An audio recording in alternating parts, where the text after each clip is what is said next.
शुरू करते हैं अगली खबर की ओर। खबर आ रही है भिवंडी से। बता दें कि भिवंडी में कांग्रेस के ठाणे ग्रामीण जिला अध्यक्ष दयानंद चोरगे ने कहा कि जात निहाय जनगणना करने का फैसला जो सरकार ने किया है हम उसका स्वागत करते हैं, लेकिन इस जात निहाय जनगणना को लेकर हमारे नेता राहुल गांधी ने काफ़ी प्रयास किए थे, जिनके प्रयासों के बाद सरकार ने यह फैसला किया है, जिसके वजह से हम सरकार का अभिनंदन करते हैं।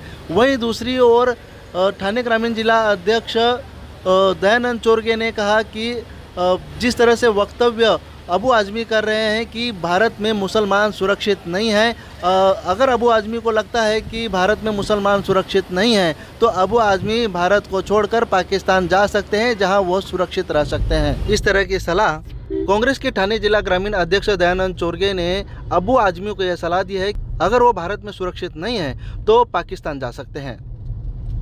काँग्रेस पक्षाचे नेते आणि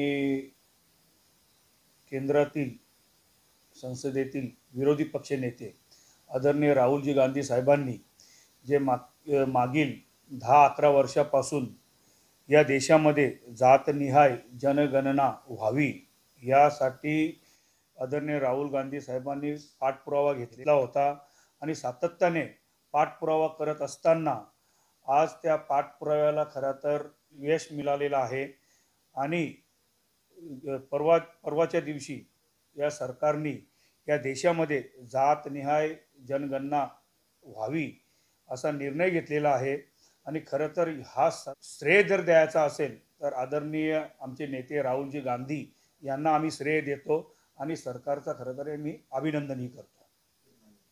या देशामध्ये या भारतामध्ये जे आपले मुस्लिम बांधव राहतात त्या एकही मुस्लिम बांधव असं बोलू शकत नाही की मी या देशामध्ये सुरक्षित नाही असं। फक्त आज सकाळी अबू आसिम आझमींनीच सांगितलेले आहे की भारतामध्ये मुस्लिम लोक सुरक्षित नाही। मला तर एवढंच अबू आसिम आझमींना म्हणायचं आहे की जर अबू आसिमला असं वाटत असेल की इथं मुस्लिम सुरक्षित नसेल तर अबू आसिम आझमींनी स्वतःनी पाकिस्तानमध्ये जावा आणि तिथे सुरक्षित राहावे। Speed news Bharat.